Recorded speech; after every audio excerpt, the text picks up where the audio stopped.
अस्सलामु अलैकुम वरहमतुल्लाहि वबरकातुहू। मोहतरम जनाब डॉक्टर अयूब साहब, सदर पीस पार्टी वो प्रत्याशी विधानसभा खलीलाबाद, मोहतरम जनाब अख्तरुल ईमान साहब, विधायक बिहार प्रदेश वो सदर बिहार मजलिस इत्तेहादुल मुस्लिमीन, मोहतरम जनाब शौकत अली साहब, सदर मजलिस इत्तेहादुल मुस्लिमीन उत्तर प्रदेश, और उत्तरला विधानसभा के मजलिस इत्तेहादुल मुस्लिमीन के प्रत्याशी मेरे भाई डॉक्टर अब्दुल मन्नान साहब, रियासत महाराष्ट्र से तशरीफ लाए साबिका मजलिसी सदर मोहतरम जनाब सैयद मोइन साहब,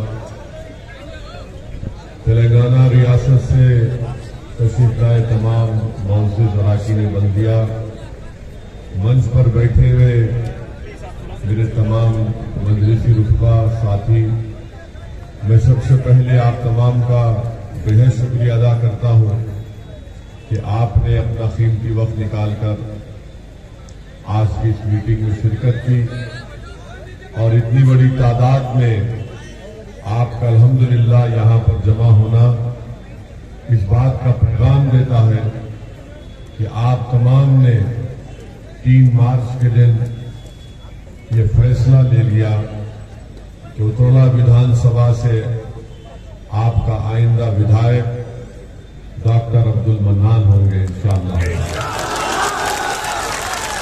मेरे अजीज दोस्तों और बुजुर्गों, मैं शुक्रगुजार हूं डॉक्टर अयूब साहब का कि उन्होंने अपना कीमती वक्त निकालकर और इस बात को उन्होंने महसूस किया कि आज वक्त के हालात का तकाजा यह है कि हम सबको अपने अख्तिलाफात जो है उसको बाजू रखकर मिलकर दिल और सोच को मिलाकर हमको फिरका परस्ती, मुफाद परस्ती और उन ताकतों से मुकाबला करना है जो हमको अपना हमारा जायज मुकाम नहीं दिलाना चाहते हैं।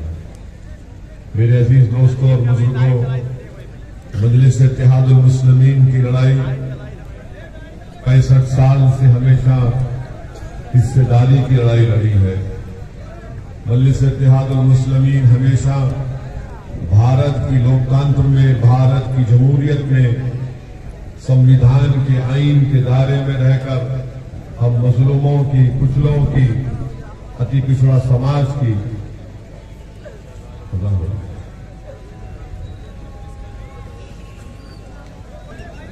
मैं आपको ये बता रहा था कि 65 साल से मजलिस इत्तेहादुल मुस्लिमीन का सियासी सफर यही रहा कि भारत के संविधान और आईन के दायरे में रहकर मजलूमों की आवाज को बुलंद किया जाए, उनका जायज मुकाम उनको दिलाया जाए और उनको हिस्सेदारी की लड़ाई में उनको उनका हिस्सा मिले।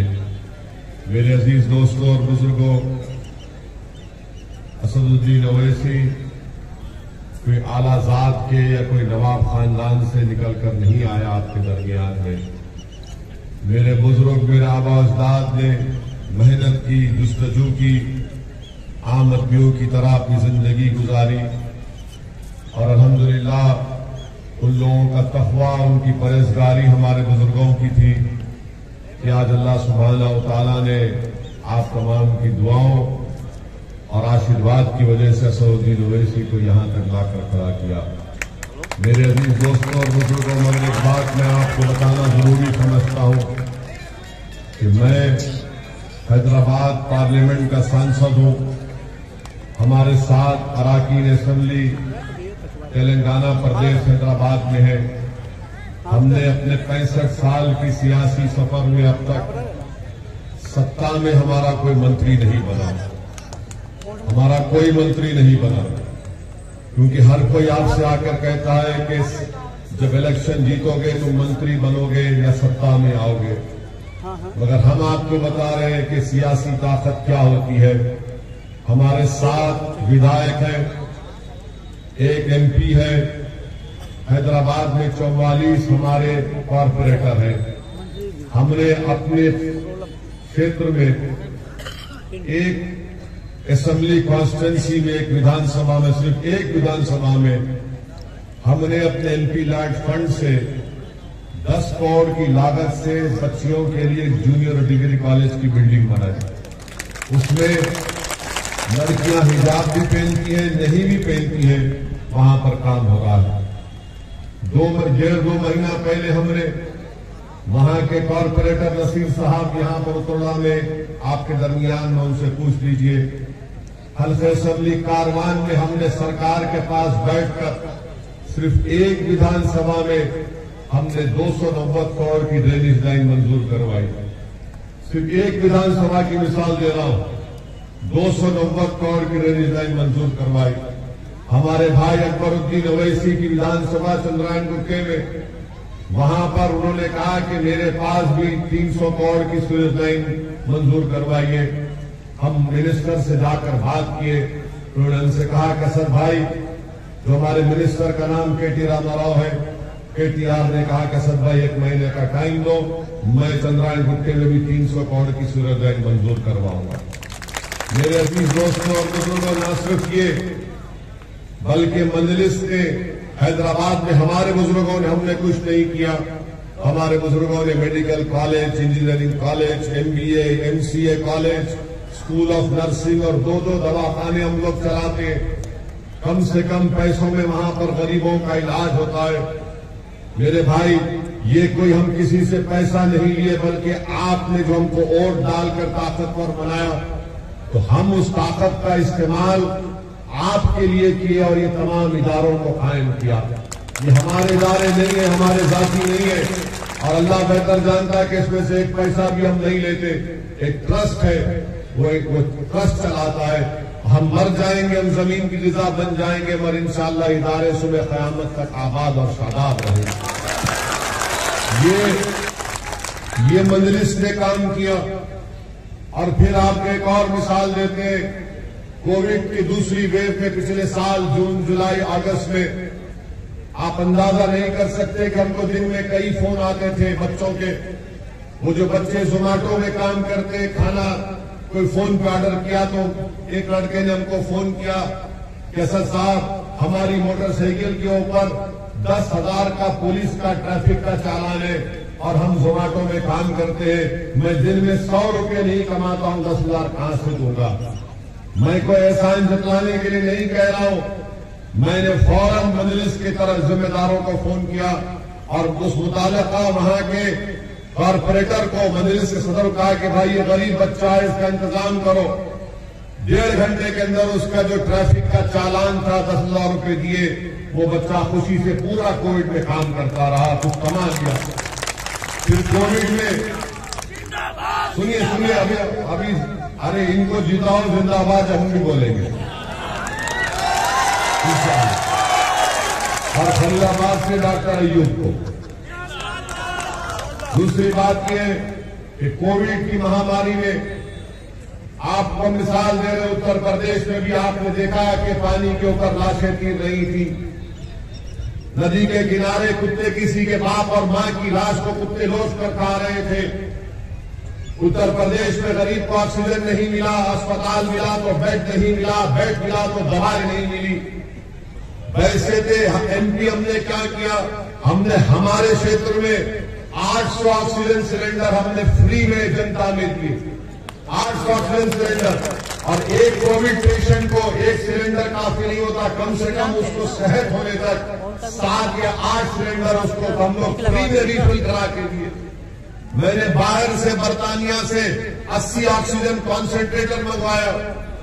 और न सिर्फ हैदराबाद बल्कि अख्तर ईमान साहब हमारे बिहार प्रदेश के सदर बैठे, आप पूछ लीजिए, हमने अख्तर भाई के पास भी ऑक्सीजन कॉन्सेंट्रेटर भिजाए कि अख्तर भाई जो बिहार का, भारत का जिस तरह पसमानदा इलाका सीमांचल है, सीमांचल की जनता को हम सलाम करते हैं कि उन्होंने हमारे 5 विधायक को कामयाब किया। हमने कहा अख्तर भाई आज वहां की जनता परेशान है। बिहार की सरकार दरमियान में तो ऑक्सीजन कॉन्सेंट्रेटर बिहार को भी जाए, हमारे हर एमएलए को 2-2 ऑक्सीजन कॉन्सेंट्रेटर दे के रखिए, अस्पताल में दीजिए। बड़ा काम नहीं किया, मगर हमारी अखलाकी जिम्मेदारी थी कि हमारा विधायक जीता, बिहार से 5 विधायक जीते, औरंगाबाद से हमारा एमपी जीता, धूलिया महाराष्ट्र में और मालेगांव में मुफ्ती साहब हमारे एमएलए, हमने औरंगाबाद और मालेगांव धूलिया को भी ऑक्सीजन कॉन्सेंट्रेटर दिलाए। बताओ कोई सियासी राजनेता, कोई पार्टी इस तरह का काम किया कोविड के सेकेंड वेव में? हमारे मजलिस के हैदराबाद के जिम्मेदार अपनी जान को जोखिम में डालकर कोविड के मरीजों के पास ऑक्सीजन सिलेंडर लाकर देते थे, घर पर लाकर देते थे, उसको फोन करते थे हमको कि हमारे को सिलेंडर की जरूरत है। रात के 2-2 बजे, सुबह 3 बजे फोन आता कि बेड नहीं मिल रहा, हमारे लोग दौड़ते थे मजलिस के जिम्मेदार अपनी जान की परवाह किए बगैर। ये मजलिस का तरीका है काम करने का। आप अगर यहां पर डॉक्टर मन्नान को अपना विधायक बनाएंगे, हम आपसे वादा कर रहे हैं कि ना सिर्फ डॉक्टर मन्नान बल्कि सऊदी ओवैसी भी इस उतोला विधानसभा में आपके दरमियान में रहकर आपकी तकलीफ को दूर करने का काम करेंगे।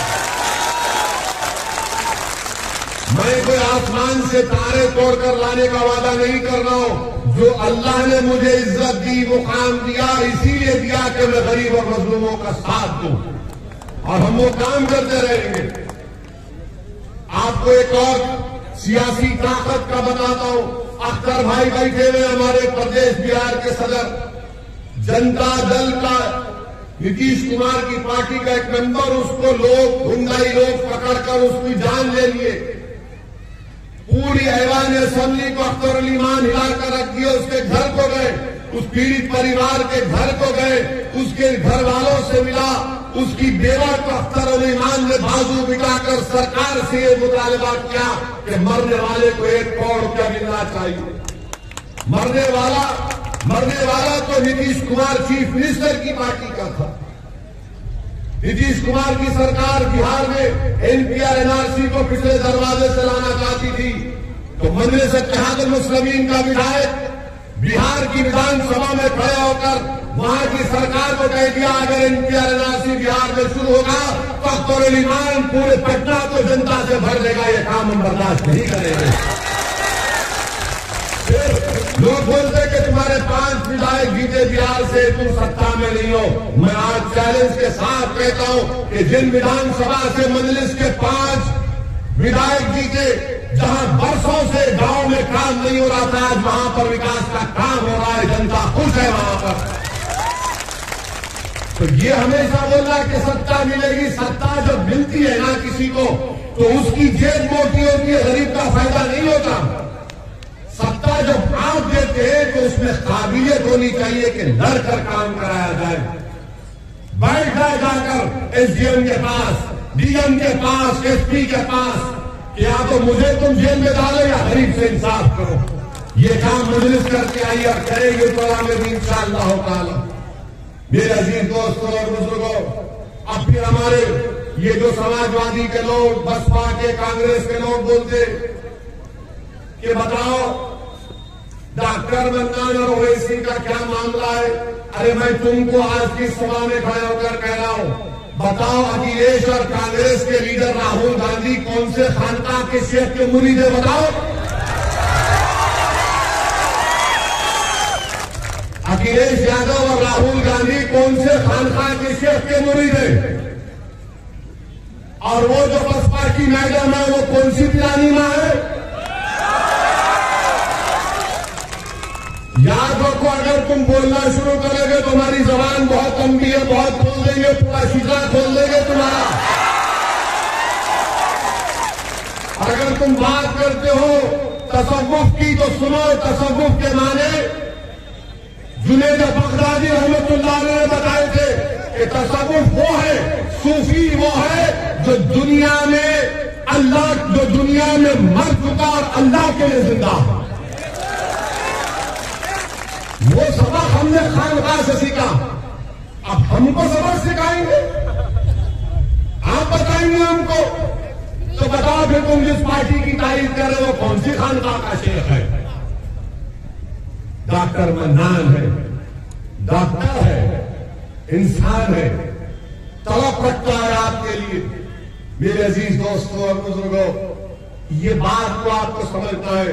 और हम यहां के साबिका विधायक अनवर हाशमी साहब के लिए हम दुआ करते हैं कि अल्लाह सुब्हानहू व तआला उनको सेहत दे और उनकी मसाइब और मुश्किलात में अल्लाह उनको राहत दे। वो हमारे पार्टी के नहीं है, मगर हम कैसे नाम भूल जाए। यही तो वैसी की लड़ाई है, यही तो हमारी सोच है, यही तो हम इसलिए हमको बदनाम किया जाता है, झूठे ड्रामा लगा दिए जाते हैं। मेरे भाई, औरंगाबाद में एमपी की सीट इम्तियाज जलील है। बोलते ये लोग क्या बोलते, ओवैसी आएगा तो बीजेपी भाजपा जीत जाएगी। अरे भाई, कहां जीतेगी? औरंगाबाद में ये 21 साल का शिवसेना का एमपी था। कितने साल का था? वो शिवसेना सेकुलर है। उसका एमपी को इम्तियाज जलील खड़ा हुआ तो औरंगाबाद की जनता को सलाम कि उन्होंने 21 साल के शिवसेना और भाजपा मिलकर लड़ रही थी 21 साल से, उसके एमपी को औरंगाबाद की जनता ने इम्तियाज जलील को अपना सांसद बनाया।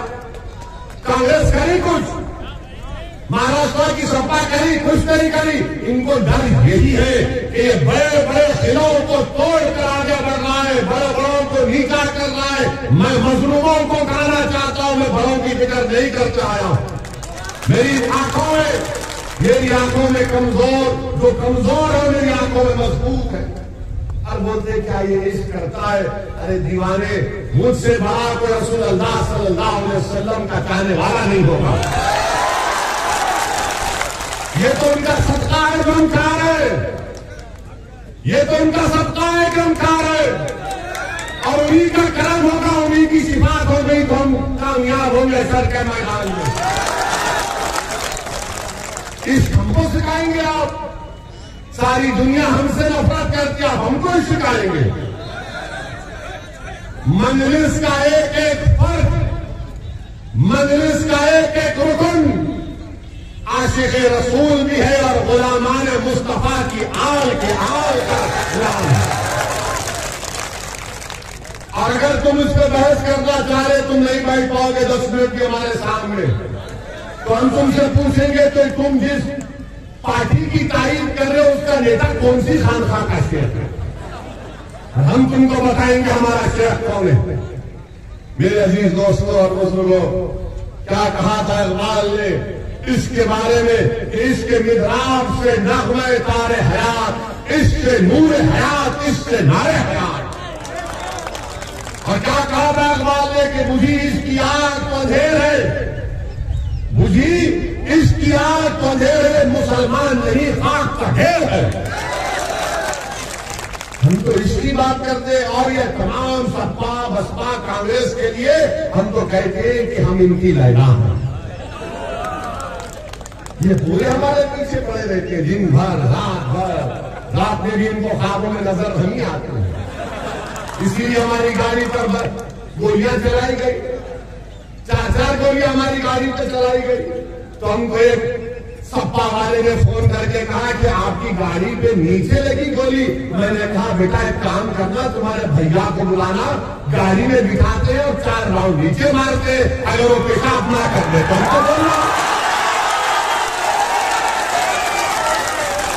हमारी गाड़ी पर 4 गोलियां चली, आपके दुआओं से रसूलुल्लाह सल्लल्लाहु अलैहि वसल्लम के सदक़े तुफैल में, अहले बैत के सदक़े तुफैल में, अहले दिल की दुआओं की वजह से अल्लाह ने हमको महफूज रखा।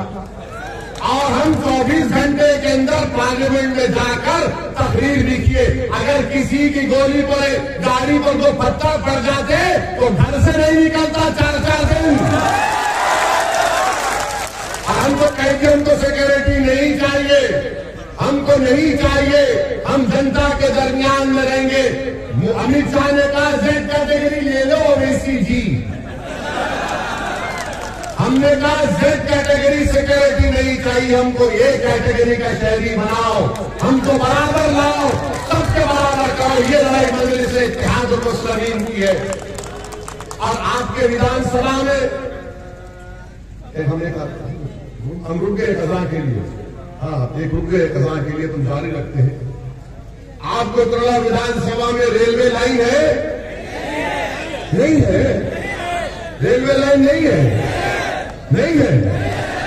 हम जिम्मेदार है, डॉक्टर मन्नान जिम्मेदार है। डॉक्टर मन्नान ने कहा कि रेलवे लाइन मत डालो। ये डबल इंजन की सरकार मोदी योगी की भूली गई उत्तराला को,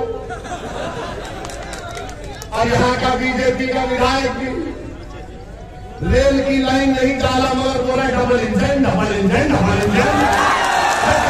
इंजन बनाओ, तुमने पूरे उत्तराला में रेलवे की लाइन नहीं डाली, डबल इंजन डबल इंजन। और फिर बोलते मुख्यमंत्री बोलते मैं मई जून में बर्फ डालूंगा। मुख्यमंत्री जी मई जून में बर्फ मत लाओ। उत्तरोला में तुमने कितने शिक्षा के स्कूल खोले बताओ? तुम जनवरी में गर्मी की बात मत करो, तुम बताओ कितने उत्तरोला में अस्पताल है? कुछ भी नहीं है, नहीं है। कितने लोग नहीं हाथ उठा रहे बताओ? अब इसका इलाज करेंगे? इसका इलाज कैसे करेंगे? इलाज डॉक्टर ही करेगा ना, योगी तो नहीं करेगा, अखिलेश तो नहीं करेगा, और राहुल तो भाग के वहां चला गया, वो भी नहीं करेगा। तो कौन करेगा? डॉक्टर मन्नान करेगा इंशाअल्लाह। हम आपसे ही बताने आए हैं कि डॉक्टर मन्नान साहब को, डॉक्टर मन्नान साहब का निशान पतंग का है, पतंग के निशान पर बटन दबाइए और डॉक्टर मन्नान को अपने वोटों से कामयाब करिए, नेता बनाइए। नेता बनाने की लड़ाई लड़ रहे हैं हम लोग, हिस्सेदारी की लड़ाई लड़ रहे हैं। भागीदारी परिवर्तन मोर्चा बाबू सिंह कुशवाहा को मुख्यमंत्री बनाने की लड़ाई लड़ रहा है। हमने तय किया कि अगर उत्तर प्रदेश की जनता और उत्तराला की जनता आप यहां से मजलिस को और भागीदारी परिवर्तन मोर्चा को कामयाब करेगी, तो हो सकता है कि 3 डिप्टी सीएम बनाए जाएंगे। एक अल्पसंख्यक समाज के मुसलमान, एक किसान समाज से और एक किसान समाज से। अगर डॉक्टर मन्नान यहां से विधायक बनेगा और भागीदारी परिवर्तन मोर्चा को सत्ता मिलेगी, तो विधायक के साथ डिप्टी सीएम भी बनेगा इंशाअल्लाह। हम कह रहे हैं आपसे, मगर आपको फैसला लेना है, आपको बहादुरी से फैसला लेना है।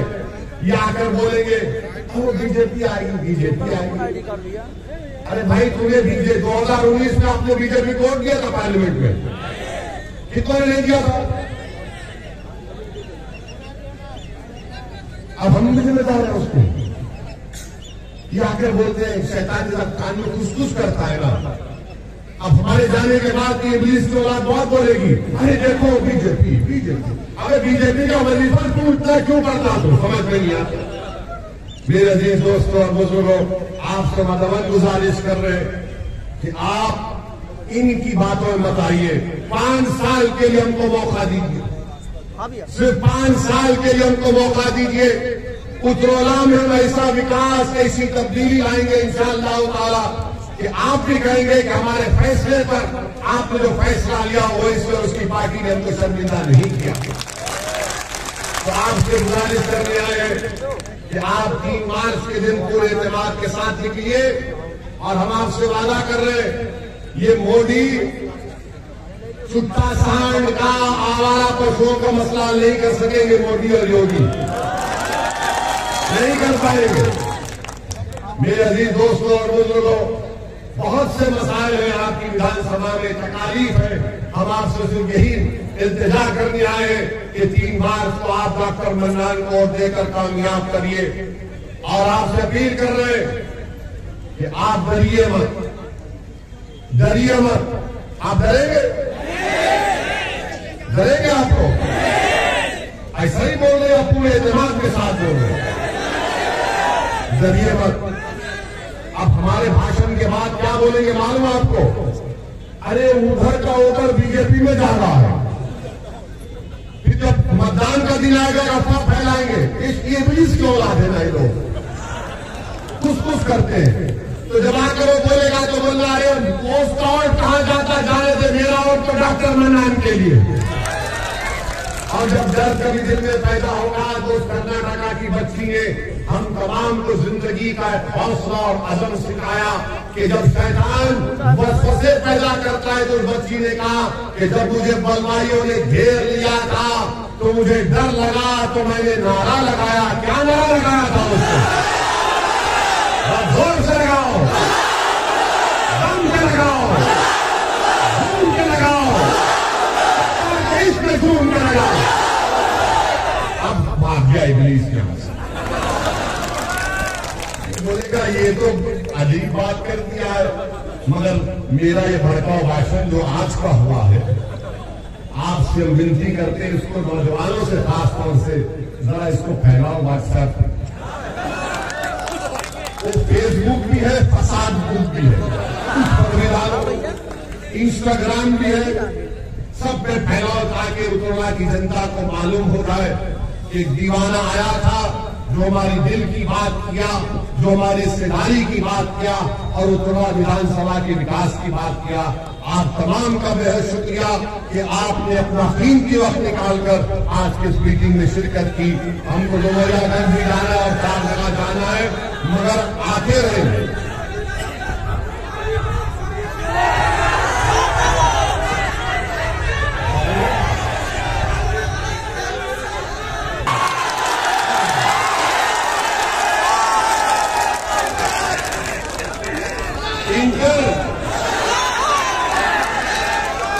ये तो तुम लोग पूरे टनाटन हो।